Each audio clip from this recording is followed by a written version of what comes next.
알려버리는 은혜를 우리에게 끼치고 있습니다. 때로 우리에게 전해지는 그런 어떤 소식들은 좀 암울하고 좀 어둡고 무거운 그런 코로나 바이러스에 대한 그런 상상들이 우리에게 난무하는데, 또 실제적인 위협이 되기도 하죠. 그래서 여러분, 가능하면 예배 시간에 마스크를 쓰시는 것도 괜찮을 것 같습니다. 그리고 옆 사람하고 인사할 때는 침 튀기지 않게 서로 바라보지 않고 이렇게 적당히 인사하셔도 됩니다. 또 예배 마치고 나가실 때는 악수보다는 하트로 표시하시기 바랍니다. 그래도 왠지 우리에게는 뭔가 잊어버린 듯한 그런 무금이 있는, 오늘 성가대장이 주만 바라보게 될 때 우리한테는 희망이 넘쳐날 줄로 믿습니다. 어떤 그림에 보니까 그 그림에 평안이라는 그림이 있는데, 그 그림의 장면은 번개가 치고 폭우가 쏟아지는 그런 어떤 행상들이 그 안에 가득 찹니다. 근데 그 밑에 자세히 보면은 그게 한 마차가 그 폭우 속을 향하여 달려가는 장면이 있어요. 그리고 그 그림의 제목은 평안이라고 적혀 있습니다. 이 그림이 어떻게 평안일까? 라고 궁금증을 유발하다 그 그림을 좀 더 자세히 보면, 그게 그 마차 안에 딸 둘이가, 아빠가 마차를 모고, 그리고 딸 둘이가 아빠의 그 우비 밑에 얼굴을 가리고 방긋 웃고 있는 그 모습이 있어요. 비록 세상은 번개가 치고 세상은 폭우가 쏟아지고 있는 그런 상황이고 그런 일기지만은, 아빠를 믿는 두 딸은 전혀 그것에 개의치 않고 평안한 모습으로 기뻐하며 가는 모습이 그 그림 속에 제목이 되었습니다. 오늘 우리가 예배 가운데 주님이 주신 깊은 평안이 우리 가운데 넘치기를 축원합니다. 오늘 그런 희망의 열쇠가 무엇일까요? 그런 희망의 열쇠, 그것을 오늘 본문을 통해서 우리가 한번 찾아보고 같이 그 안에서 은혜가 우리 안에 이루어지기를 바랍니다. 사실 우리는 모든 인생은, 미래를 우리는 알 수가 없죠. 예측할 수가 없습니다. 단 하루 일에 일어날 일도 우리는 예측을 할 수가 없어요. 사명자도 그렇고 믿는 자도 그렇고, 사실은 믿지 않는 자든 더욱더 그렇습니다. 바울은 로마로 가서 가이사 앞에 예수 그리스도를 증거해야 된다고 하는 그 숙명적인 하나님의 부르심에 순종이 돼서 예루살렘에 가서 그곳에서 잡히게 되어서 이제 로마로 압송되는 그런 과정의 길을 떠나고 있습니다. 그러다가 이제 백길에 오르게 되었는데, 그 백길에 오르는 시즌이 여러 가지 일정으로 늦어짐으로 인해 가지고 지중해 연안을 끼고 로마까지 가는 그 길에 있어서 겨울이 되면 그 백길이 다 끊어지게 되는 거예요. 오늘 바울이 탄 배는 어떤 배냐면 곡물을 싣고 로마로 가는 그런 배입니다. 그렇지만 겨울 절기가 들어서게 되면 돌풍이 많이 일어나기 때문에 그 배는 더 이상 가지 않습니다. 그런데 이 배의 일정이 늦어짐으로 인해 가지고 바울은 그 배에 타고 백부장도 걸음을 재촉해서 빨리 로마로 가기 위해서 그 배로 나서게 되는 겁니다. 그러다가 이 앞절에 우리가 읽었던 본문과 앞절에서 그런 우여곡절을 좀 겪게 되면서 그런 우려가 되는 가운데에서도 바울은 그런 가운데 아마 이 여정에 있어서 여러 가지 어떤 험한 길들을 생각하며 기도하지 않았겠습니까? 그래서 기도하는 가운데 그들에게 이렇게 얘기합니다. 말하되 10절에 여러분이여 내가 보니 이 항해가 화물과 배만 아니라 우리의 생명도 타격과 많은 손해를 끼치리라 하되라고 그렇게 얘기합니다. 그러나 이런 말을 하는 바울의 위치는 제수로서 로마에 압송되는 사람입니다. 또 이런 말을 하는 바울은 뱃사람이 아닙니다. 근데 그 백부장에게 선장과 선주의 말을 바울의 말보다 더 믿더라라고 11절에 그렇게 말씀해 주고 있어요. 당연한 건 아닙니까? 선장이 괜찮다고 이야기하고 선주가 이 정도의 계절에서는 우리는 충분히 갈 수 있습니다 라고 그렇게 이야기를 했던 것이죠. 사실 미양이라는 이곳에서 좀 더 정박하고 있어야 했지만은 그들에게는 감미로운 그런 유혹이 있었던 것이죠. 왜냐하면은 어차피 로마까지는 가기는 여러 가지 겨울을 걸치기 때문에 어렵지만은 하루길만 더 가게 되면은 그곳에서 겨울을 나기에 좋은, 여기 보니까 여기 12절에 그 항구가 겨울을 지나기에 불편하므로 거기서 떠나 아무쪼록 베넥스에 가서 겨울을 지내자 하는 자가 많더라 그랬어요. 하루만 더 가면은 이 베넥스로 가게 되는데 그곳에는 여러 항구가 그게 이제 겹쳐지기 때문에 물자도 풍부하고 겨울을 지내기도 지루하지도 않고 또 여러 가지 공급하기도 수월한 그런 항구가 그들의 코앞에 있었던 것입니다. 그러기에 바울의 말은 더 이상 유념할 수가 없는 것이죠. 그런 건데 그들은 이제 닻을 올려가지고 배를 몰고 나가는 겁니다. 이 당시 2000년 전에 로마의 배라 그러면 단순하게 생긴 것이죠. 가운데 돛이 있을 것이고 그 다음에 이런 카누처럼 생긴 그런 큰 모양이라고 생각하면 됩니다. 그런 배를 몰고 나가는데 바람이 부드럽게 부는 거예요. 봐, 바람이 이렇게 부드럽게 부잖아. 그리고 배를 몰고 이제 항구를 떠나서 얼마 지나지 않아서 여기 14절을 보니까 성 가운데로부터 유라굴로라는 큰 강풍이 유라굴로라는 강풍이 크게 일어나니라 그랬어요. 사실 유라굴로라고 하는 이 강풍은 예측하기 어렵고 또 기상 예보도 나오지 않는 돌풍 같은 것입니다. 근데 이 돌풍은 말입니다. 갑자기 일어나서 이 당시 2000년 전에 이 배는 이 유라굴로로 의해서 뒤집어지는 예가 많이 있었던 거예요.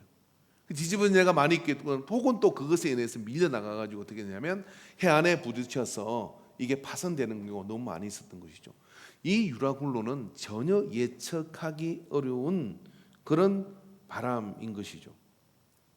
우리 인생에 있어서도 역시 우리가 계획한 대로 우리가 예상한 대로 간다 그러면 얼마나 좋겠습니까? 우리가 계획한 대로 우리가 예상한 대로 모든 것이 이루어진 사람이 있다면 그분은 자세히 보십시오. 하나님일 가능성이 높습니다. 그런 분이 여기 없다 그러면 우리는 위로받기를 바랍니다. 너나 내나 모르기는 내 마찬가지다. 그 목사는 다 아느냐? 저도 모릅니다. 내일 일은 난 몰라요. 하루하루 살아요. 그게 우리입니다.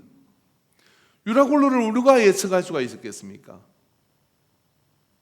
제가 아는 어떤 사람이 공부를 열심히 해서 이제 의사가 되고 전문의가 돼가지고 그 다음에 이제 개업을 딱 앞둔 날 이제 출근을 하는 겁니다. 얼마나 서고 싶은 자리고 또 이루고 싶은 자리였습니까? 그런데 말입니다. 그 아침에 출근하는 날 중앙을 넘어서 달려오는 차를 피하려다가 금방 전봇대에 부딪혀서 운명을 달리하고 말았어요. 누가 그 유라굴로를 알았겠습니까? 유라굴로는 예상할 수가 없는 것이죠. 그런 긴 여정 가운데 하루만 좀 더 가면 된다고 하는 그 생각 속에 하루만 이것만 지나면 된다는 그 생각 속에 시작한 이 항해가 저들을 사지로 내몰고 있었던 것이죠. 유라굴로는 그들의 배를 지중해 중앙으로 내몰기 시작합니다. 유라굴로는 그들의 배를 그 지중해 중앙으로 내몰더니 며칠째 칠흑 같은 어둠과 그리고 풍랑이 계속되는 가운데 그 배는 요동치기 시작하는 거죠. 배를 안 타봤으면 말을 하지 마십시오. 저는 해군 출신이라 배를 타봤거든요. 그래도 군함을 탔잖아요. 군함을 탔음에도 불구하고 태풍이 오거나 망망대해에서 풍랑을 만나게 되면요, 이 배가 뒤집어지지 않을까 하는 걱정을 할 수밖에 없어요. 배 뱃머리가 그 큰 군함이 말입니다. 뱃머리가 물속으로 들어가요. 그리고 들어갔다 올랐다 들어갔다 나올다 하는데 배 밖에는 아무도 나갈 수도 없지만 선배들이 이야기할 이 배는 70도가 기울어져도 절대로 뒤집어지지 않는다. 그 믿음을 가지고 배 한 척을 보면은 물이 갑판에 올라왔다 내렸다 하는 걸 보면 야, 여기서 배가 뒤집어지면 나는 어떻게 살지 하는 생각으로 잠이 안 오더라고요. 물론 그 선배는 잠을 쿨쿨 잤습니다. 이게 믿음의 차이가 아닐까 하는 생각을 해요.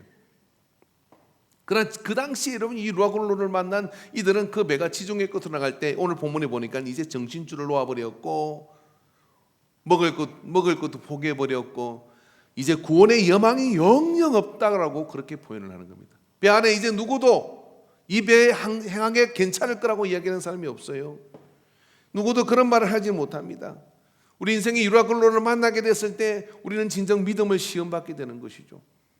근데 그 유라굴로를 이 자리에 있는 누구도 예상하지 못한다는 거예요.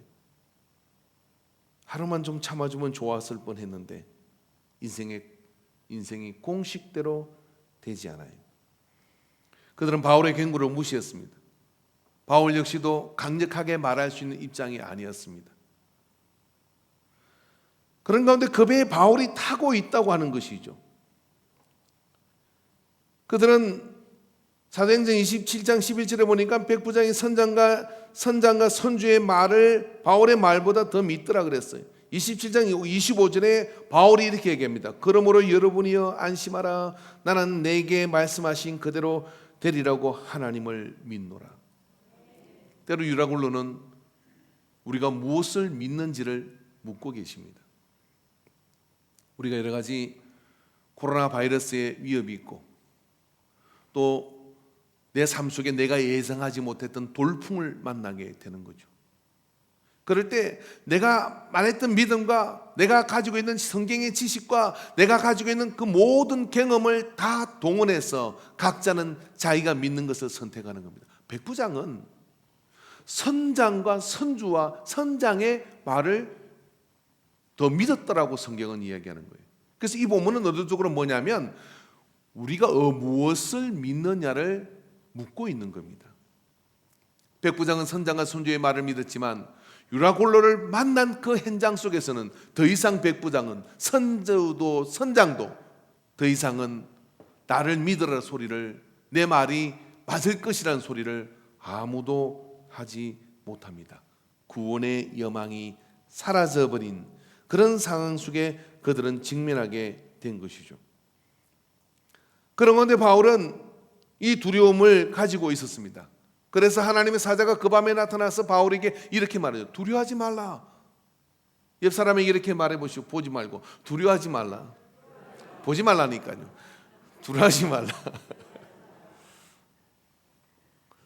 예. 진정 두려움이 없는 사람 보고 말합니다. 까이건 네가 걸리면 나도 걸려야지. 제가 주일날 가만히 보니까 올 때는 전부 다 마스크 쓰고 하다가 점심을 먹고 난 뒤에는 전부 다 마스크를 벗더라고요. 다 침 섞었다 이거야 이제. 그리고 오후 예배 때는 아무도 마스크를 쓴 사람이 없어요. 마스크를 쓰시길 바랍니다. 두려워하지 말라. 바울 역시도 하나님이 볼 때는 두렵지 않겠습니까? 바울이 뱃사람입니까? 그 바다 한가운데 집채만한 파도가 이 배를 계속 뒤흔들고 있어요.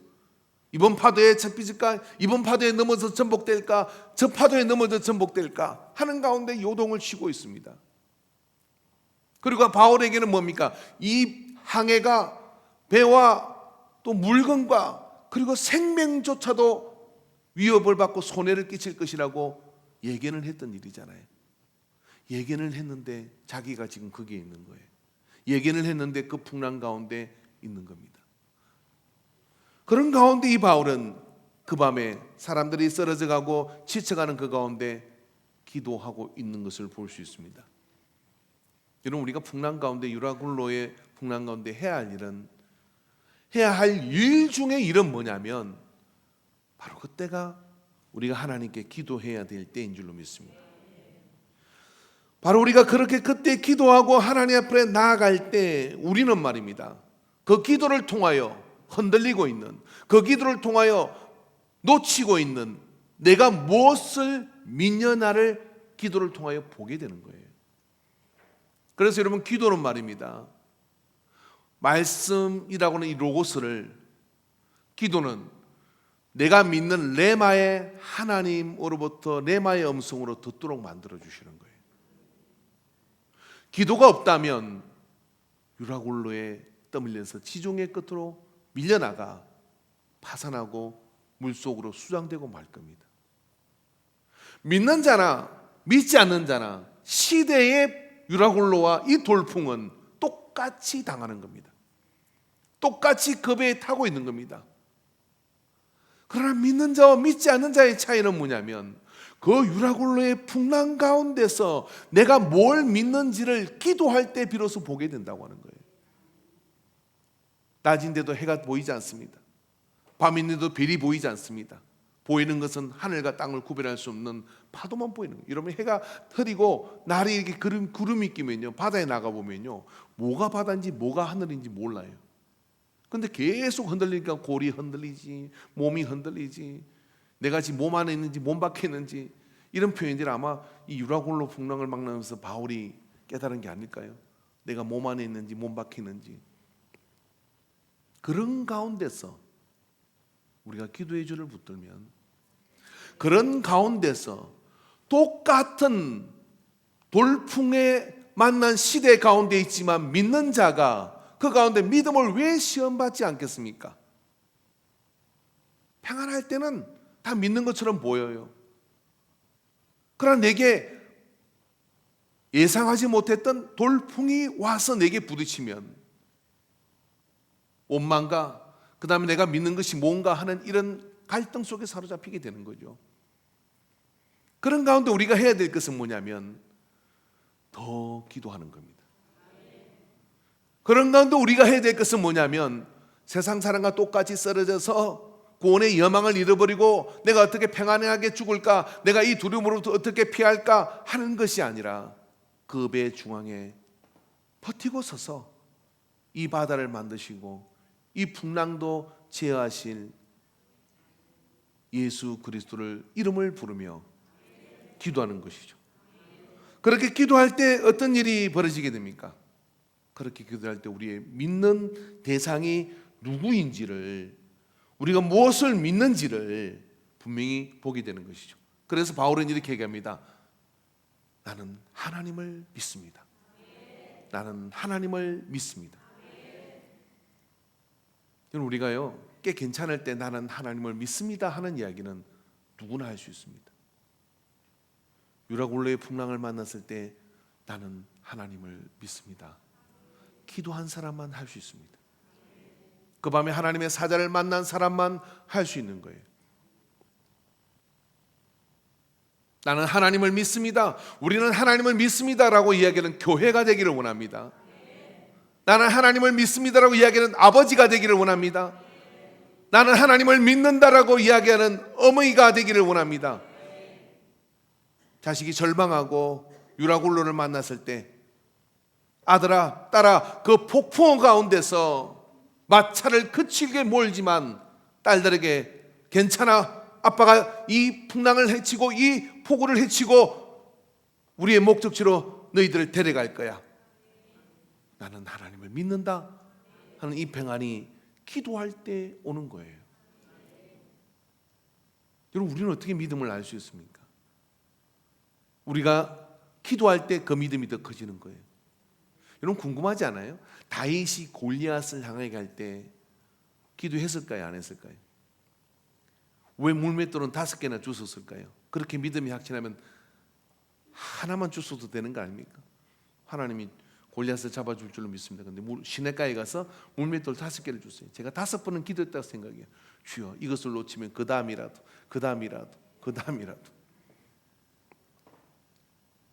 그래서 여러분, 우리가 유라굴로 같은 풍랑을 만나면요, 그 풍랑을 직시하고 어떻게 되느냐면 기도하십시오. 어떻게 기도하느냐? 내 믿음이 커질 때까지 기도하는 거예요.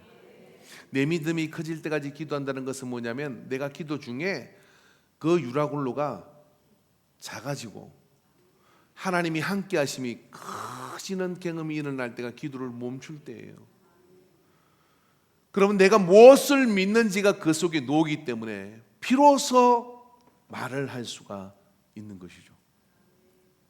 사도 바울은 그 기도가 끝나고 난 뒤 비로소 이야기를 합니다.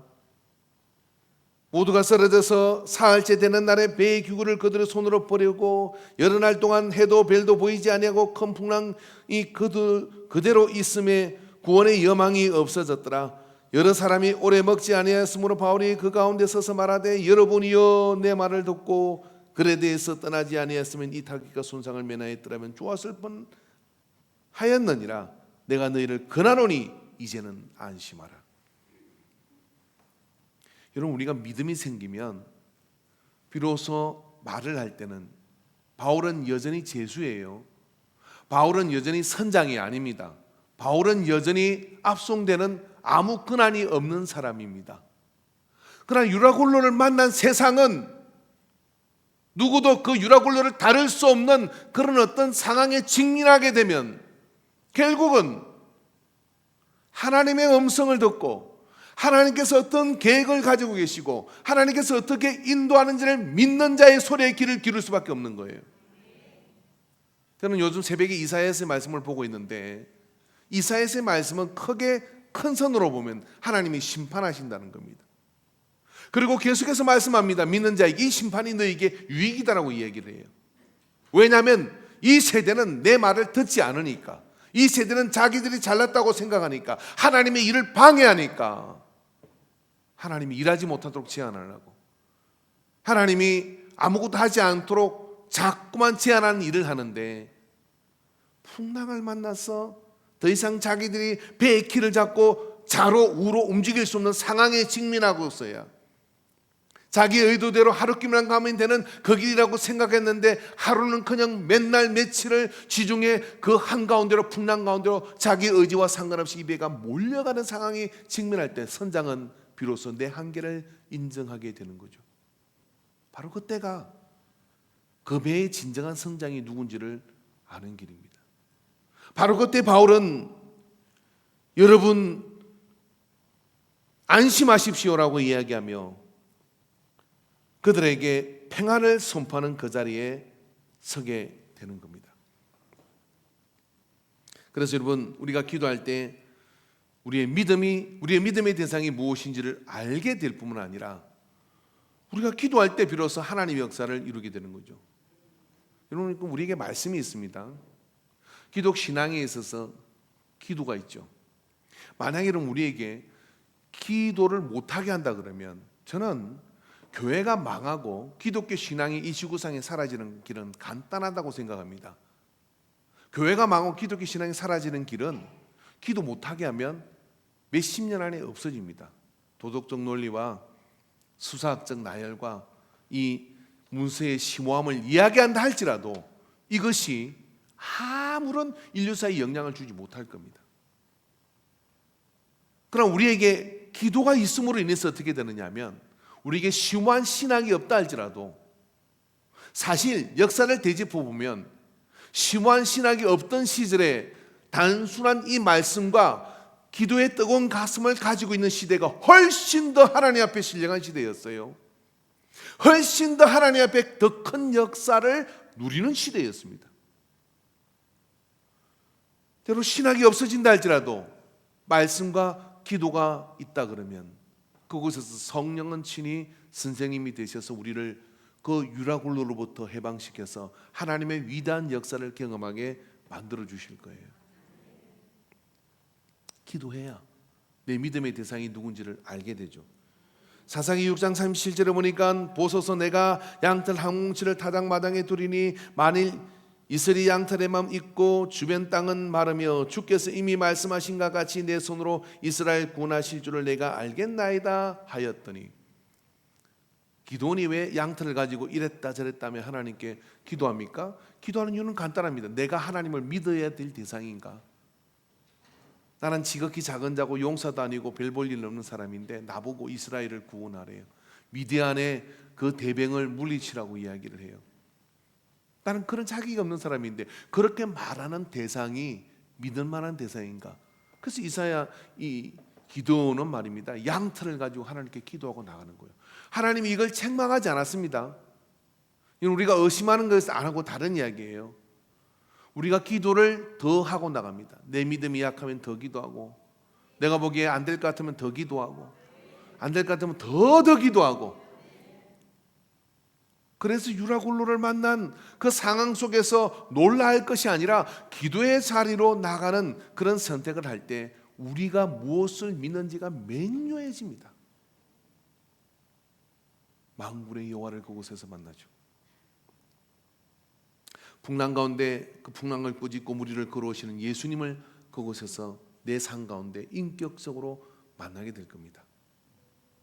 그렇게 만났다면 날 잡아 서주십시오 하고 그분에게 나를 내어 맡기는 내 믿음의 대상이 될 때 비로소 그 풍랑 가운데서 안심하십시오. 평안하세요. 여러분, 기도 없이 평안하라고 이야기는 그것은 사기입니다. 기도하고 평안하라고 이야기하는 것은 믿음입니다. 기도하고 평안하라고 하는 그 말을 내 삶 속에 해야 할 것이고, 기도하고 평안하는 그 말을 내가 믿음으로 받아들이고 나아갈 때 유라굴로는 우리를 해롭게 할 수 없고 떠날 수밖에 없는 거죠. 혹시 인생의 유라굴로를 만났다 그러면 기도가 열쇠입니다. 죽기 살기로 기도해야 됩니다. 사슬을 넘게 기도하는 겁니다. 간절함으로 기도하는 겁니다. 제가 아는 어떤 믿음 없는 아버지가 있는데 딸이 수능을 치는 날 아침에 교회를 오더라고요. 믿음은 별로 없어요. 근데 딸이 수능을 치니까 아침에 자리를 펴고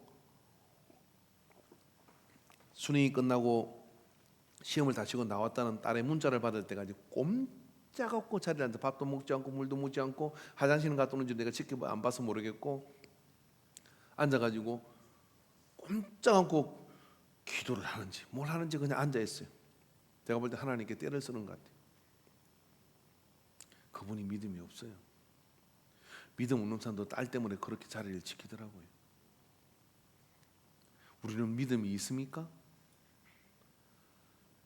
믿음이 있으면 여러분 유라굴로 따위는 겁내지 마시기 바랍니다.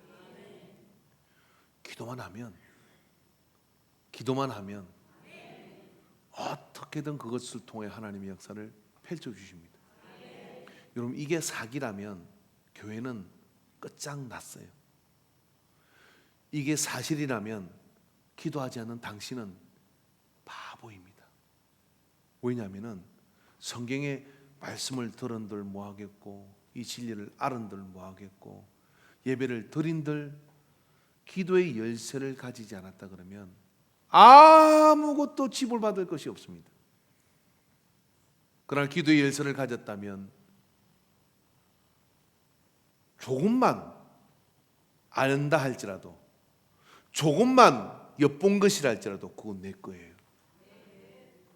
그래서 기도가 우리가 무엇을 믿는지를 보게 만들어주는 거죠. 밤바다의 바울의 기도는 풍랑의 소리에 뒤섞여서 울려 퍼집니다. 사람들은 신음하고 탄식하고 또 먹을 수 없는 계속 구토 현상 때문에 여기저기서 아마 토하는 소리가 났을 것이고 배 안에는 그런 것들이 난무하고 있었을 거예요.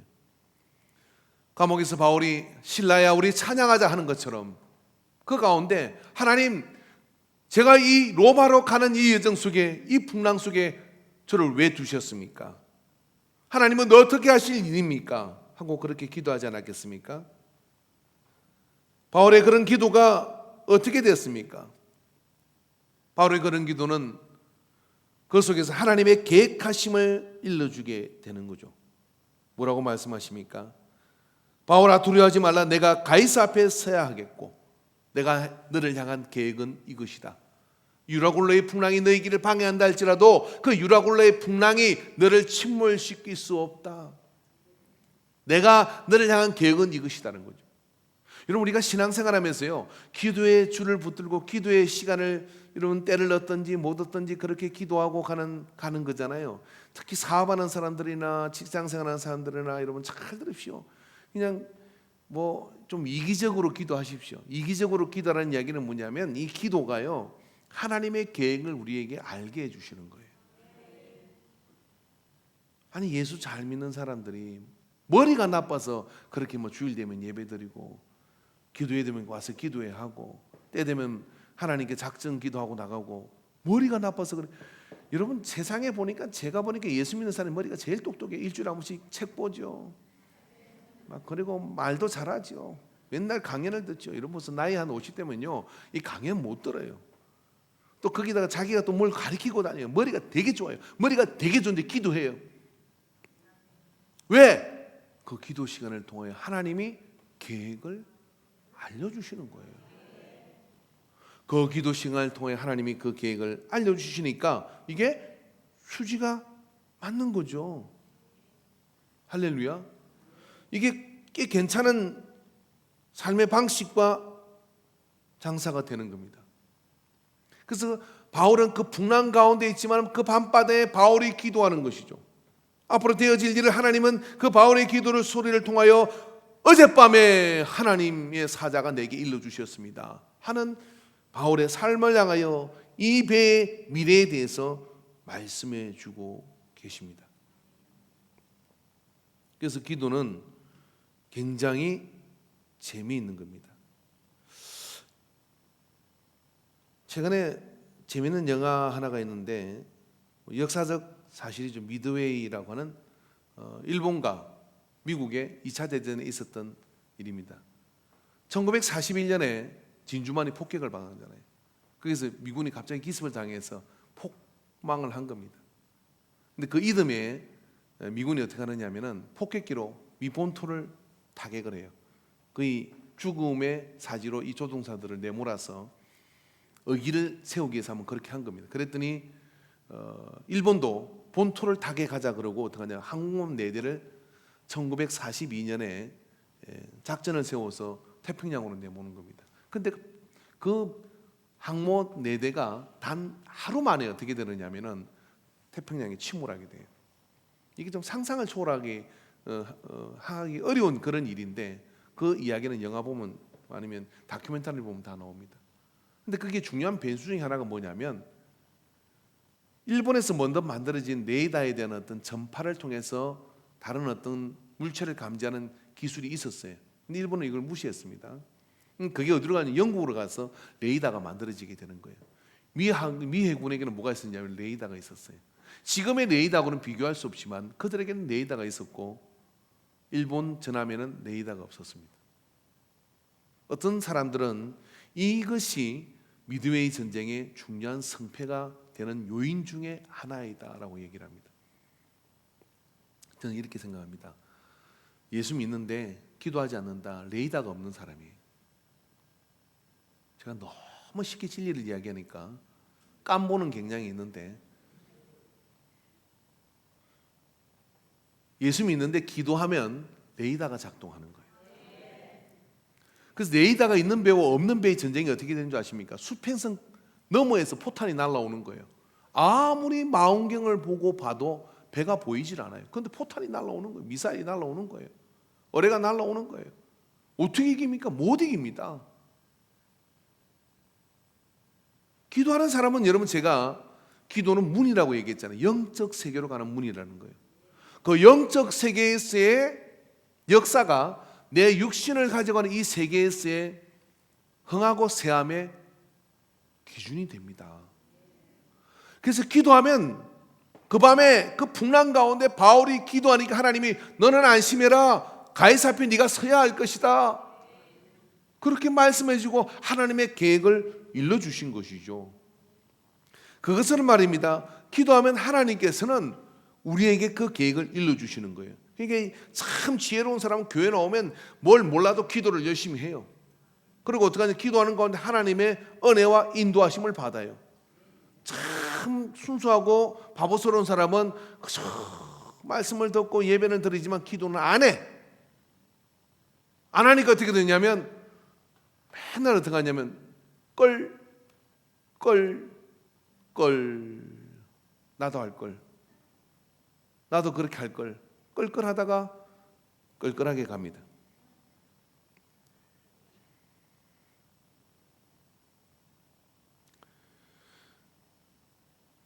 창세기 18장 17절에 보니까 여호와께서 이르시되 내가 하려는 것을 아브라함에게 숨기겠느냐.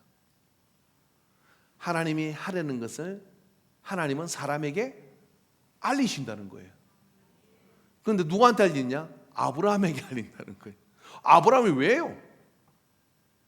왜냐하면 아브라함은 항상 하나님하고 가까이 다니는 거예요. 가까이. 항상 하나님하고 얘기를 하는 거예요. 사람이 이렇게 가깝게 지내는 사람끼리는 저 두 사람한테, 이 사람한테 얘기하면 저 사람한테 다 하는 거다라고 생각하면 꼭 맞아요. 아니면 아니라고 얘기해 보세요. 저한테 얘기하면 우리 집 사람이 알까요, 모를까요? 저는 비밀을 지켜요. 우리는 그렇게 가까운 부부 사이가 아니기 때문에.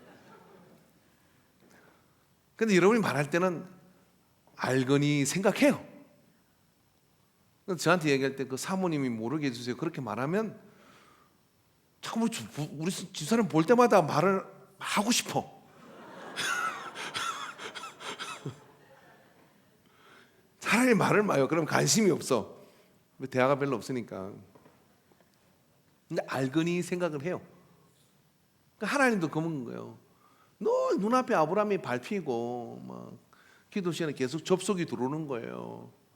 예, 아버지 뭐 양식 떨어졌습니다. 아버지 어땠습니다. 그러니까 하나님께서 아브라함한테 당신이 하고자 하는 이 세상의 갱년의 일을 아브라함한테는 자꾸 말하게 되는 거예요. 자꾸 말하게 되니까 그게 뭐냐면 알게 되는 거예요. 우리가 예수 믿었으면 어떻게 됩니까? 하나님하고 그렇게 사이가 가까워서 하나님이 하시고자 하는 일을 자꾸만 말해줘야 되잖아요. 제가 목회하다 보면 이런 게 있더라고요. 뭐냐면은 이유는 모르겠는데 저거 이렇게 안 했으면 좋겠는데 생겨서 그거 하지 마세요. 근데 제가 이제 웬만히 좀 편한 사이는 이렇게 얘기합니다. 그거 하지 말라고 이렇게 얘기를 해요. 그러고 우리 집사람한테도 그거 이렇게 하는 게 좋겠다 뭐 그렇게 얘기하는데 왜 그러냐고 물어보면 몰라. 근데 좀 지나면 알아요. 진짜로. 근데 조금 먼 사이는 그렇게 말은 안 합니다. 그냥 그랬으면 좋겠는데 생각만 들 뿐이에요. 근데 왜 그러냐고 물어보면 내가 오해받을 행동을 하는 거니까 그렇게 또 못하잖아요.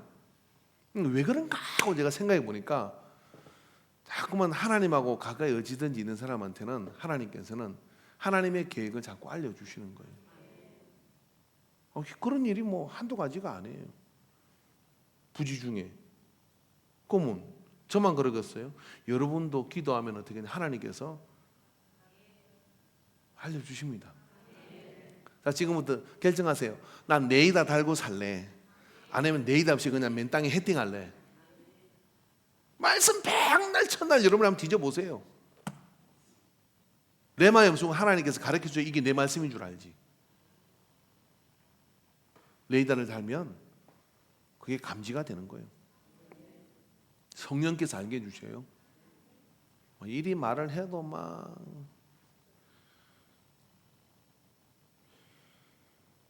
그래서 여러분 그 밤바다에 울려 퍼졌던 바울의 기도는 배의 운명을 좌우하게 되죠. 제수 바울의 절망에 비해서 제수 바울이 평안을 선포합니다. 이 항해가 굉장히 힘들고 생명이 위협받을 수도 있다라고 이야기할 때 아무도 그 말을 귀담아 듣지 않습니다. 그러나 지금 이 배에서 배복판에 서가지고 여러분 안심하십시오 라고 이야기하며 어젯밤에 하나님의 사자가 내게 생명은 해함이 없을 것이다 라고 이야기할 때는 그 배에 그 말에 토를 다는 자가 아무도 없어요. 그리고 그 말을 따라 먹을 것을 나눠 먹고 기지장면이 나옵니다마는 기운을 차리고 이 배가 이제 섬에 닿을 것이니 준비하라고 이야기하는 이쯤 되면 바울이 이 배의 선장이에요. 이쯤 되면 바울이 이 배의 선장이 된 거예요. 이 배의 선장이 누굽니까? 선주입니까? 백부장입니까? 선장입니까? 아무도 없습니다. 유라굴로의 풍랑으로 저들은 다 정신줄을 놓아버렸어요. 그러나 누가? 기도하는 사람. 바울은 그곳에 이제 배의 키를 잡았어요. 제수 바울이 배의 키를 잡은 거예요. 여러분이 일하는 일터에서 말단 직원이십니까?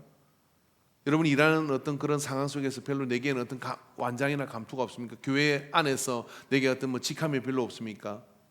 하나님은 그거 보지 않아요.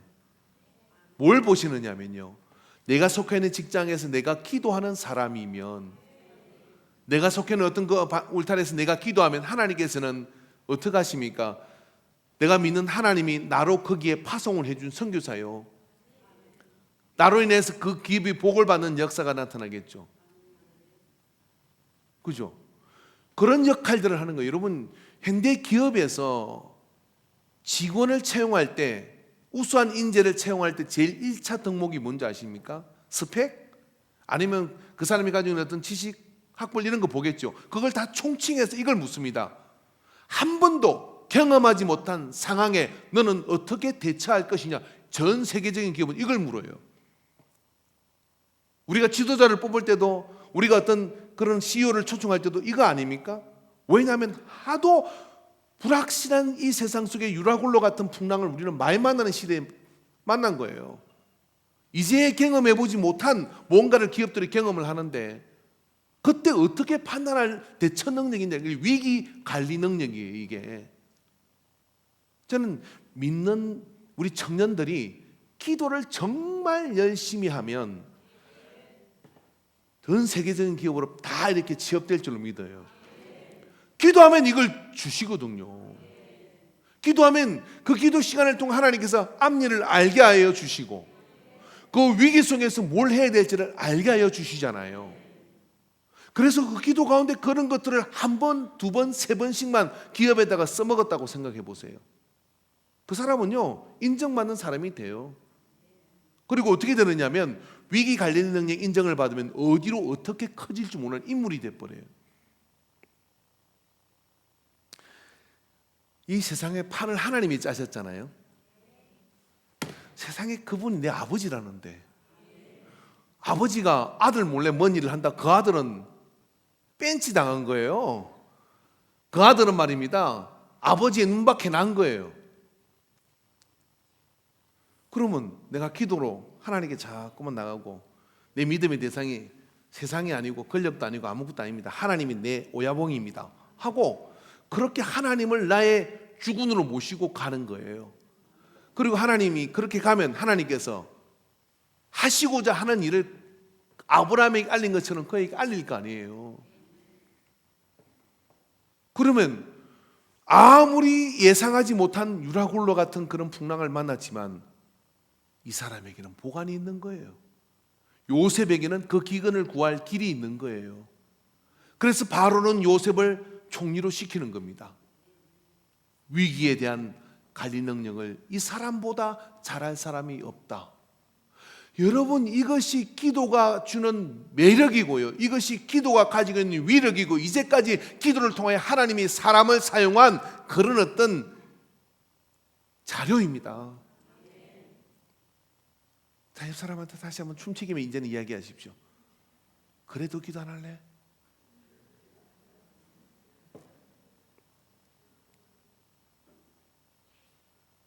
하나님 바울에게 이렇게 얘기합니다. 바울아 두려워하지 말라. 내가 가이사 앞에 서야겠고 또 하나님께서 너와 함께 항해하는 자를 다 내게 주셨다 하였으니 그랬어요. 바울은 죄수예요. 내 기업이 아니에요. 선장은 따로 있고 선주도 따로 있고 백부장도 따로 있습니다. 하나님은 백부장 제끼고 선장 제끼고 선주 제끼고 다 제끼고 뭐라고 하냐면 입에 탄 사람은 다 네 거야 라고 얘기를 하는 거예요. 하나님이 그 배에 탄 사람을 기도하는 바울에게 줘버렸습니다. 하나님이 주면 누가 빼앗아요? 못 뺐죠. 그게 기도 시간에 일어나요. 그러니까 예수 이름만 부를 줄 알면 기도해야 돼요. 우리 중학교 1학년 되는 애들 지금부터 기도의 문이 열렸다고 생각해보세요. 게임하는 시간에 10분의 1만 기도를 하면요 쟤들은 전 세계를 나가요. 빌 게이츠 같은 인물이 될 수도 있습니다. 여러분 그게 기도의 세계입니다. 하나님이 주셨다니까 이배의 사람들을.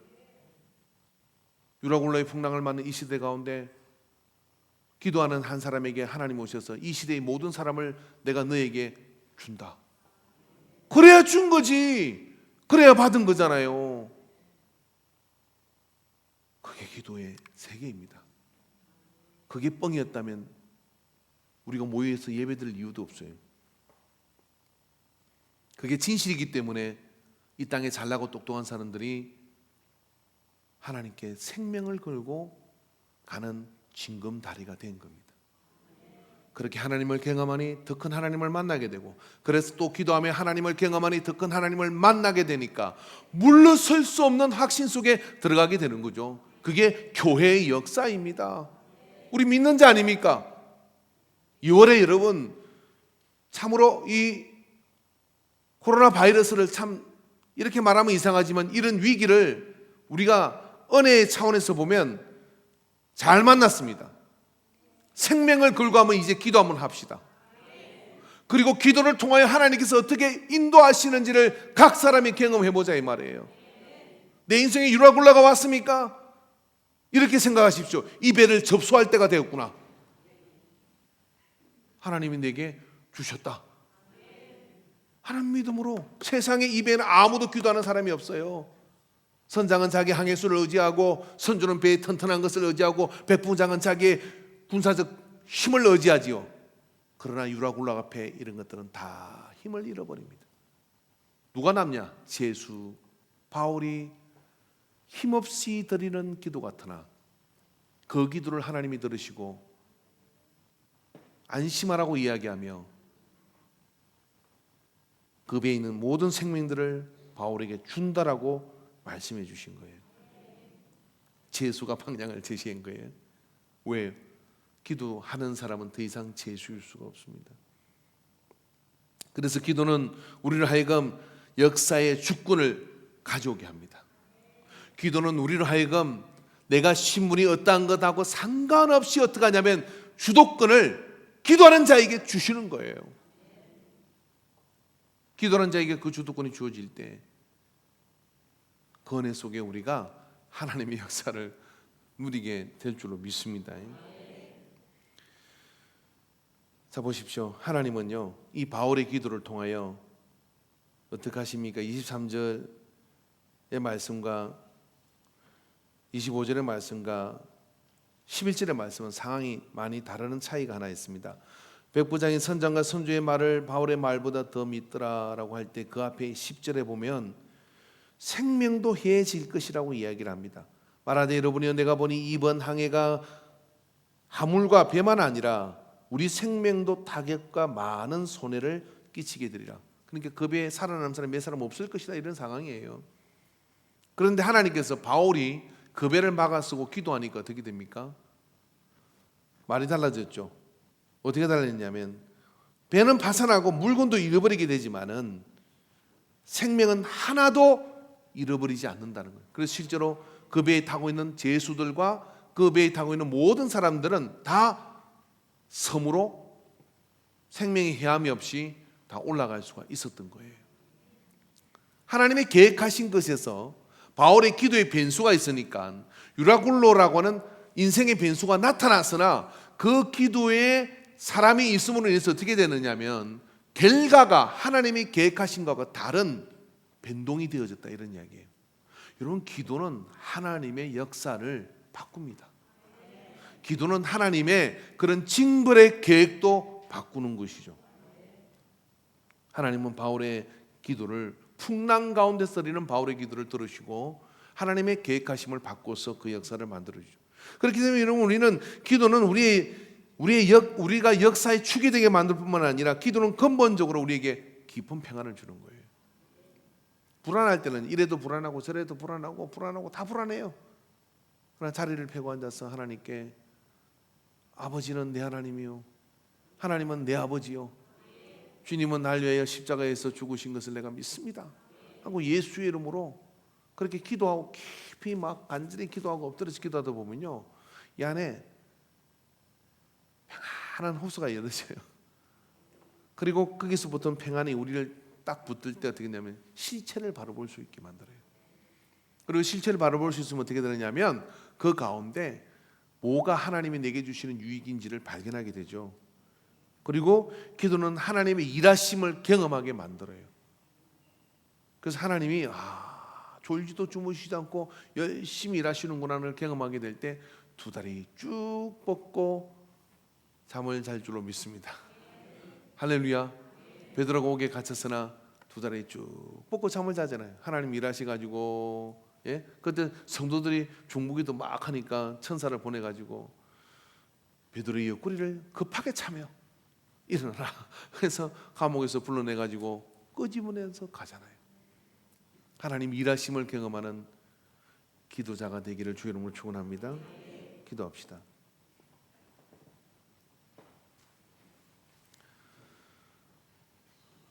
이 시간 우리 한번 잠깐만 기도의 입술을 열어달라고 기도합시다. 기도의 무릎을 달라고 기도합시다. 기도 시간을 내놓게 해달라고 기도합시다. 아침에 출근하는 길 혹은 퇴근하는 길, 내 인생의 유라굴로를 만나 황망한 그런 상황에 직면했을 때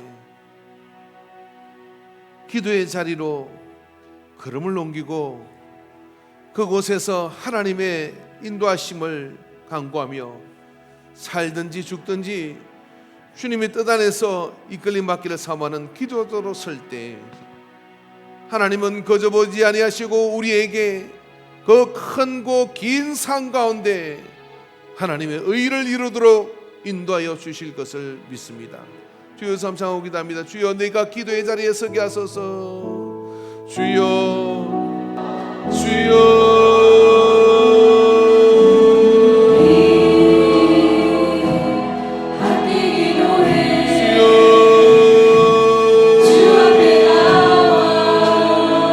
기도의 입술이 열리게 하여 주소서. 오늘 믿은 자라도 기도의 입술이 열리게 하여 주소서. 하나님이 내 작은 신음소리도 예민하지 아니하시고 하나님은 기도하는 자에게 말씀하여 주시고 알게 하여 주시고 기도 가운데 내가 믿는 하나님이 만군의 여호와 하나님이신 것을 보도록 만들어 주시는 것을 믿습니다. 유라굴로의 풍랑을 만나 이 돌풍을 만나 내가 원하지 않는 것으로 떠밀려가는 가운데 우리가 섰사오니 주여 기도의 자리에 서게 하여 주소서. 기도의 낯을 내리게 하여 주소서. 주여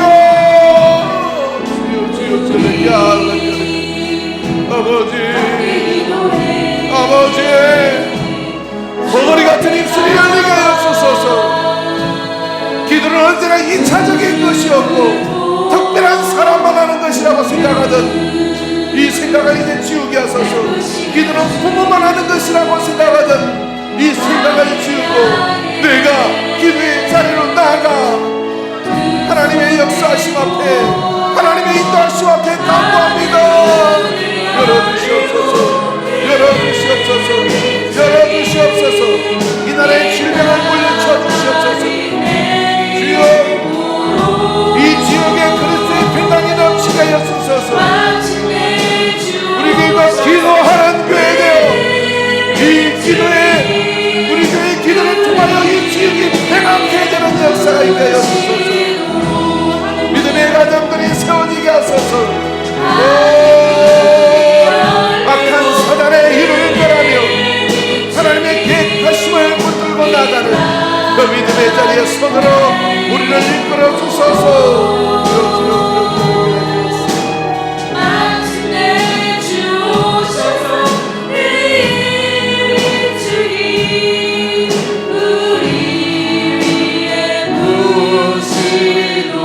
우리 함께 기도해.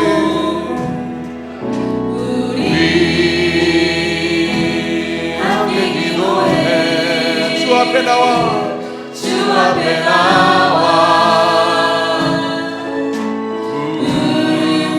부르고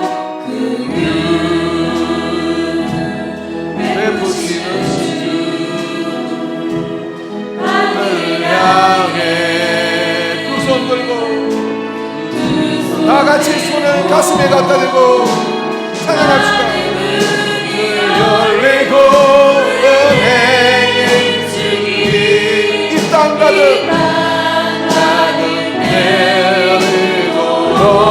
내리도록 마침내 주 오셔서 은혜의 주님 우리의 구시로 하늘 문이 열리고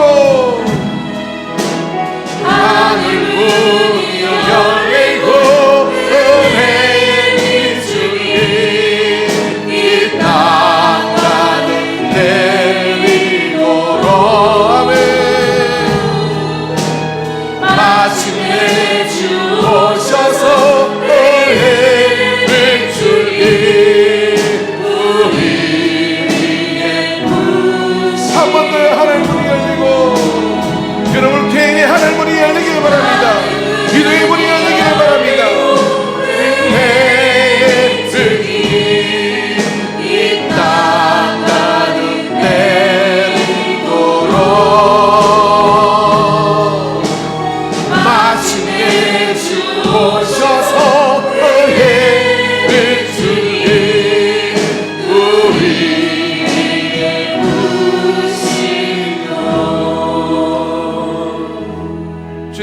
모든 영광을 받아 주시옵소서. 예수님의 이름으로 기도합니다.